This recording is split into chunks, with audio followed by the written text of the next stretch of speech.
All right, thanks for staying with me. This is Loaded TV, and I'm joined by a very special guest from the Reno Wrestle Factory, El Chupacabra. The Mexican werewolf El Chupacabra. How you doing, ladies and gentlemen?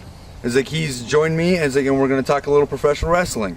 All right, so first off, give me a little bit insight into El Chupacabra on the local scene.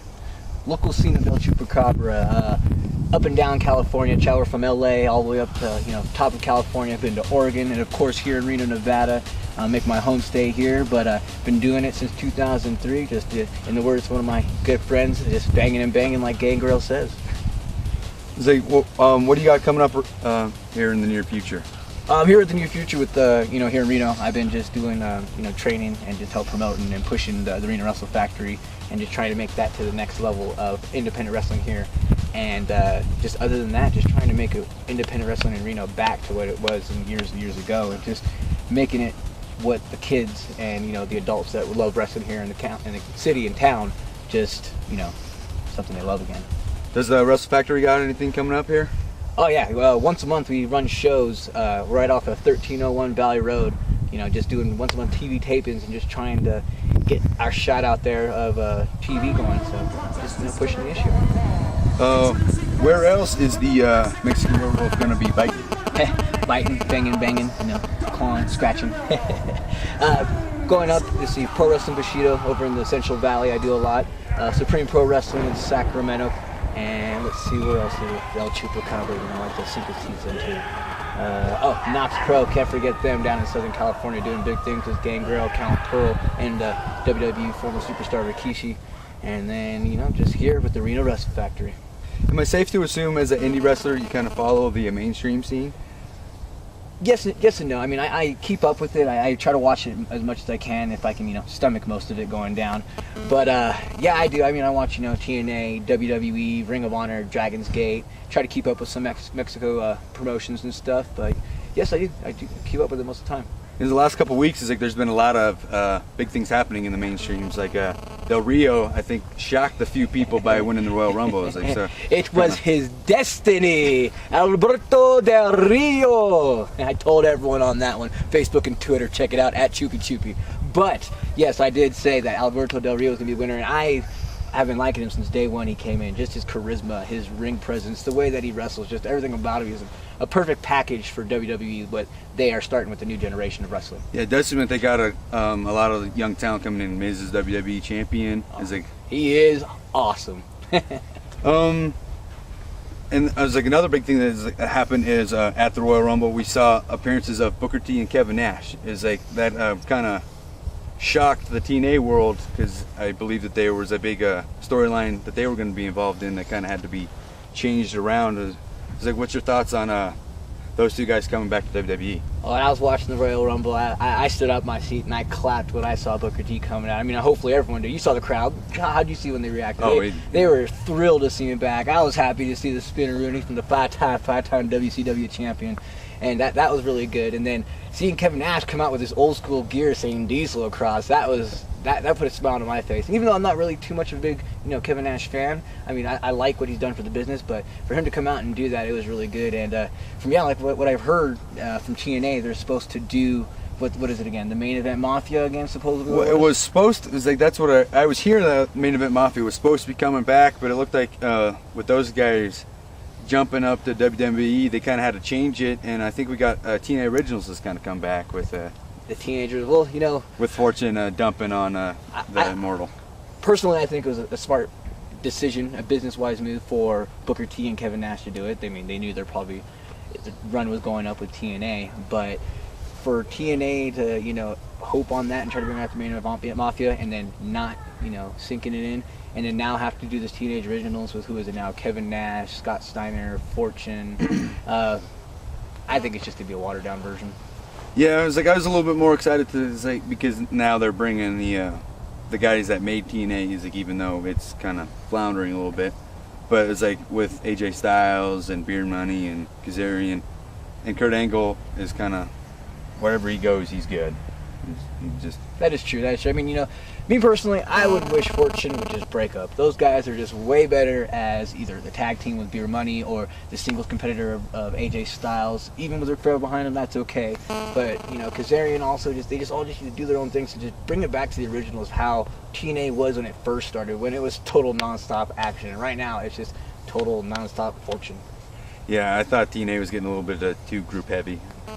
Very much so. Very much so. I gotta think of some questions from you. How you want me to throw some out? Okay, how about you? Keeping up with anything else? Anything else that interests you on WWE TNA? It's like stumped me now. I was like, that's pretty much it. All right, here. I try to follow it. How's your? Okay, I'll give you my opinion on something. Knockouts, divas, whatever the heck you call them, they just need to just learn how to wrestle. Period. All right, WWE, they're divas. They can sit there and they can, work the camera well and they can work the crowd great. But from both ends, they just need to learn how to wrestle. Period. I understand that men want to see the women try to beat them up and this and that, but to me, I see it come on and go, well, time for the bathroom. Yeah, it's like I end up having to DVR most of the show, so the women's segments come up and it's fast forward. Yeah. Lucky man. See, I don't DVR myself, and I have to stomach it through. It's like they always seem like on pay-per-views they're always the filler too, which bugs me because I do have to watch it in between the world title matches. I mean, don't get me wrong. Like I from TNA, I really liked what's her name? I liked Victoria when she was in WWE. What's her name now? Tara. Tara's her name now. I mean, I've always liked her. But I think due to injuries through her knees and her elbow and everything like that, it's just kind of she had to water herself down.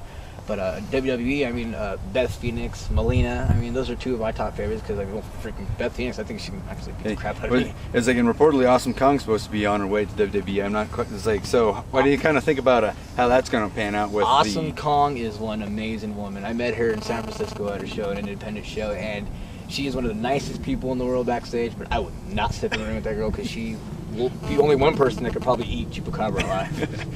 Yeah, it just is like her size and demeanor kind of seems a little bit different for what WWE has been doing of late. So I'm kind of going to be surprised in how they work her into the scene. Well, I'm liking it because, like you said before, they have The Miz there, they have Evan Bourne there, Alberto Del Rio. They're getting all these new people coming in, and of course, they got to change up the game. They got to start something different. I mean, they still have the PG audience that they're trying to pursue and get in to watch the show, but they also got to change it up a little bit. I mean, you can't just always have all these divas with blonde number 1, blonde number 2, blonde number 3. You got to sit there and change it up. And by having Awesome Kong or whatever she's gonna call herself when she gets to WWE in there, I think it'll just change the game for WWE totally.